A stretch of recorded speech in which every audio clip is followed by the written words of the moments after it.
हर हर महादेव। सभी प्रिय दर्शकों को एक और नई कहानी शुरू होती है सुबह सुबह मानसिक अवस्था में संतुलन की स्थापना के साथ। उसके बाद ग्रहण करते हैं समशीतोष्ण अवस्था में थोड़ा सा जल, ताकि पाचन तंत्र को सक्रिय किया जा सके। अब लेते हैं 5 ग्राम शिलाजीत, जिसकी मात्रा समय अनुसार हम बदलते रहते हैं। अब व्यायाम के अनुसार वस्त्र धारण कर मैं और गुड्डू निकल जाते हैं सुबह की सैर के लिए, लेकिन तुरंत ही मुझे वापस आना पड़ता है क्योंकि गुड्डू पानी की मोटर बंद करना भूल गया था।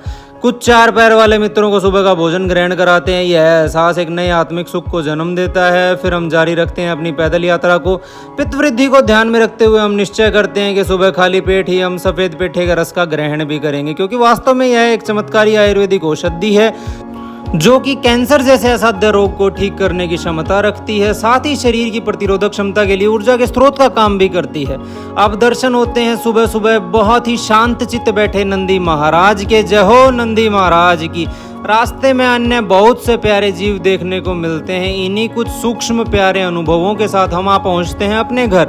आते ही सबसे पहले अपने प्यारे पेड़ पौधों से मेल मिलाप करते हैं, फिर सेवन करते हैं थोड़े से नारियल तेल का, ताकि बढ़े हुए वात दोष में समता स्थापित कर सकें। बालों और दाढ़ी को भी थोड़ा थोड़ा तेल दे देते हैं ताकि ये बुरा न मान जाए। इसके बाद समय हो चलता है थोड़ा ध्यान स्थापित करने का। ध्यान के ये कुछ पल हमें सुकून से भर देते हैं, हमारा मन गदगद हो चलता है। तब तक हमारा गुड्डू सुबह के खाने की तैयारी में जुट जाता है। सुबह सुबह ये मातृभाव देखकर मन मोहित हो जाता है। नहा धोकर महाकाल के चरणों में खुद को अर्पित कर देते हैं। अपना अस्पताल भी इसी समय हम खोल देते हैं। तब तक गुड्डू खाने की आधी तैयारी कर चुका था, लेकिन हम इस तरह की कोई आदत अपनी जीवन शैली में नहीं चाहते। अतः अपना भोजन स्वयं ही तैयार करते हैं और सबसे पहले थोड़े बादाम खा लेते हैं और फिर खाते हैं कुछ कच्ची सब्जियां। तब तक मोहित भी अपने अस्पताल जाने की तैयारी में लग जाता है। गुड्डू जल्दी से उसके लिए भोजन की व्यवस्था कर देता है।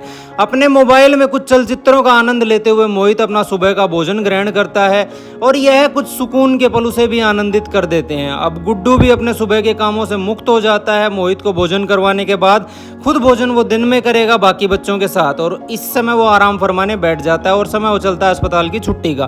कुछ देर सुस्ता लेने के बाद मैं देखता हूँ कि गुड्डू कपड़ों में इस्त्री करने में लगा हुआ था। उसके बाद उसने शुरू कर दी शाम के भोजन की तैयारी, जिसमें वो बच्चों के लिए बना रहा था दाल चावल।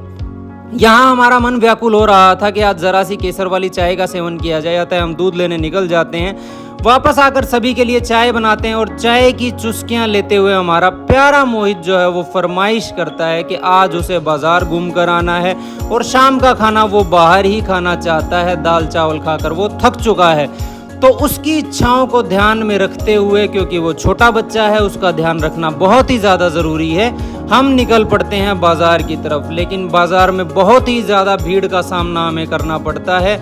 धूल से हम तरबतर हो जाते हैं और यह हमें मजबूर करता है घर आते ही वस्त्र बदलने और नहाने के लिए भी।